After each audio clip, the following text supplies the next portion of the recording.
pagiku cerahku, matahari bersinar, ku gendong tas merahku di pundak. Selamat pagi semua, ku nantikan dirimu di depan kelasmu, menantikan kami.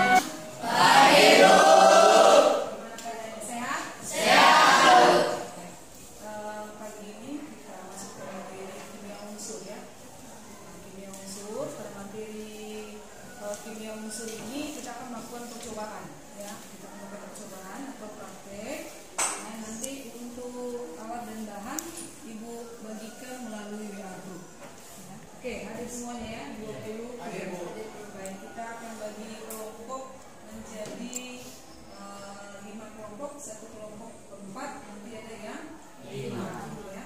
Tujuan pembelajaran kita pagi ini ya tentang materi kimia unsur. Yang pertama, supaya kamu lebih mengetahui apa saja yang termasuk sifat-sifat dari setiap unsur pada setiap golongan, baik golongan 1A, golongan 2A, golongan 3A, 4A, 5A, 6A, 7A, 8A, dan golongan transisi.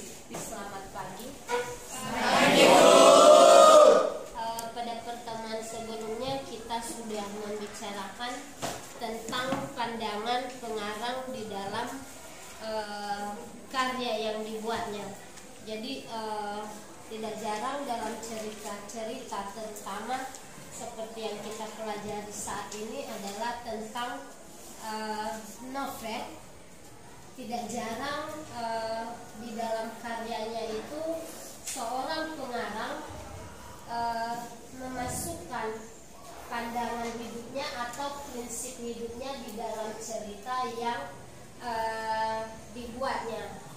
Tujuan dari pembelajaran ini yaitu diharapkan dengan kamu membaca kutipan novel, khususnya Rombongan Duku Paru, kamu diharapkan mampu menemukan pandangan pengarang yang terdapat dalam kutipan cerita tersebut. Baik, selamat pagi semua. Selamat pagi. Baik, terima kasih. Hari ini kita masuk ke materi baru, yaitu senam landai. Udah pernah dengar senam landai? Pernah? Udah pernah melakukan senam landai? Baik, tujuan kita untuk melaksanakan senam landai ini adalah supaya mampu siswa untuk melaksanakan gerakan-gerakan dasar bentuk-bentuk senam landai. Nah, kemudian apa manfaatnya? Manfaat senam landai ini adalah untuk melenturkan otot-otot persendian. Kenapa? Karena gerakannya adalah menyangkut tentang persendian otot-otot tubuh. Selamat pagi. Pagi, Pak. Momentum, impuls, dan tumbukan. Tujuan pembelajaran kita adalah menentukan masa besaran-besaran daripada masa impuls dan tumbukan. Tumbukan dalam pengertian sehari-hari disebut dengan pergerakan. Nanti di sini akan kita pelajari tentang 3 jenis tumbukan. Yang pertama adalah jenis tumbukan lenting sempurna, tumbukan tidak lenting sama sekali, dan tumbukan lenting sebagian. Oke, yang pertama kita masuk adalah tentang momentum dan tumbukan dan aplikasinya dalam kehidupan sehari-hari.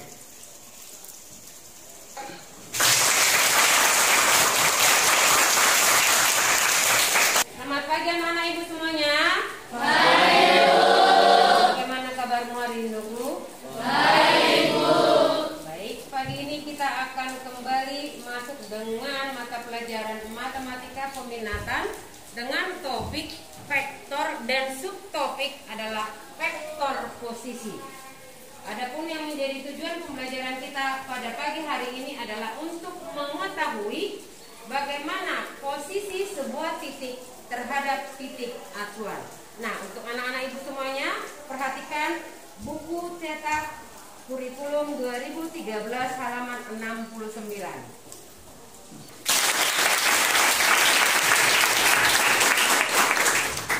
Selamat pagi anak-anak. Apa kabar? Apa nama kelas kita ini? Oh good, masih ingat rupanya walaupun hujan ya. Ya, aplaus dulu kelasmu. Terima kasih. Kita berdoa menurut agama kita masing-masing. Doa mulai.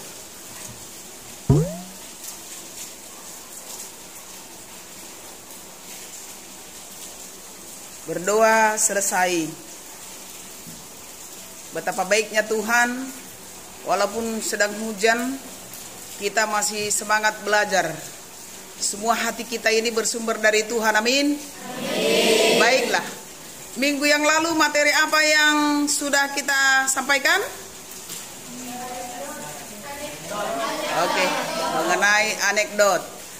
Apa kira-kira anekdot itu? Cerita lucu yang memiliki makna. Apakah anekdot berbeda dengan humor? Berbeda. Perbedaannya apa?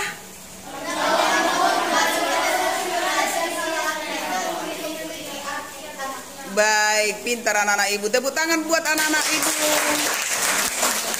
Dan hari ini kita belajar apa, nak? Tentang hikayat. Sebelum kita lanjutkan pembelajaran kita, siapa yang tahu kira-kira hikayat itu apa? Coba satu orang angkat tangannya. Siapa yang bisa? Hikayat adalah suatu cerita dalam berbentuk prosa. Hikayat adalah cerita dalam berbentuk prosa. Ada yang bisa menambahi? Kamu pasti bisa. Ya, silakan, nak. Hikayat adalah satu jenis cerita rakyat yang disajikan dengan menggunakan bahasa Melayu klasik. Kata kuncinya adalah cerita rakyat. Di Nia Selatan, apakah ada cerita rakyat? Ada. Apa itu? Salah satunya adalah Laumaru. Dari daerah lain, dari suku lain, ada yang tahu? Malin Kundang. Danau Toba, dari mana itu? Sumatera Utara, daerah Samosir. Sampuraga pernah dengar? Siapa yang pernah dengar? Sampuraga hampir mirip dengan Malin Kundang.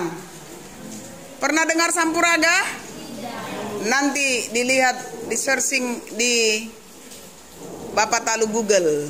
Dari cerita rakyat yang Ananda sebut-sebut tadi, ada Nyi Roro Kidul, ada Sampuraga, ada cerita rakyat Danau Toba. Siapa yang bisa cerita? Sepintas saja. Kalau boleh, cerita rakyat Nias yang diambil. Siapa yang bisa menceritakan sepenggal saja? Kami persilakan anak kami maju ke depan. Kita aplaus dia. Ini untuk bahasa Indonesia kayaknya juara 1 ini. Iya, untuk bahasa Indonesia juara 1. Coba ceritakan sepenggal, nak. Baik, saya akan menceritakan kisah tentang Lawomar. Jadi Lawomar ini salah satu pria yang tinggal di sebuah gua di dekat pesisir pantai. Dia sering kayak membajak kapal-kapal yang sering berlabuh di pesisir pantai tersebut.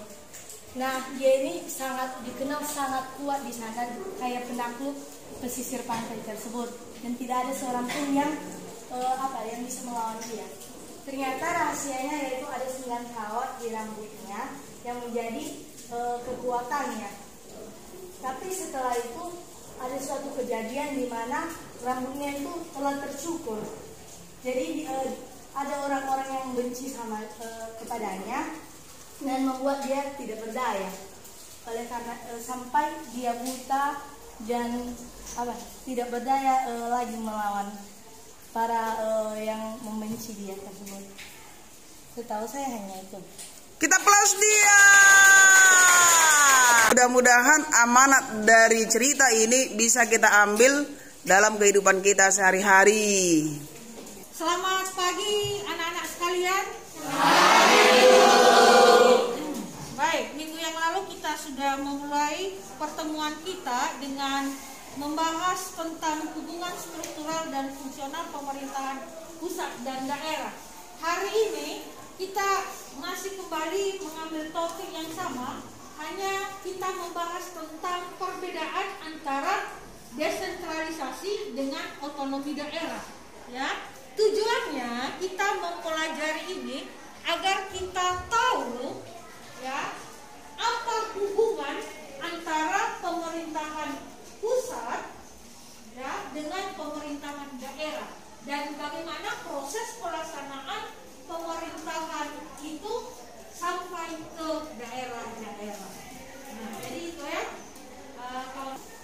Tujuannya adalah agar kita mengetahui situasi pemerintahan daerah di mana pusat memberikan kewenangannya kepada pemerintahan daerah untuk mengurus daerahnya masing-masing.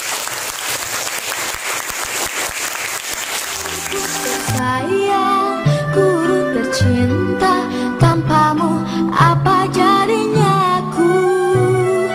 Tak bisa baca tulis, mengerti banyak hal.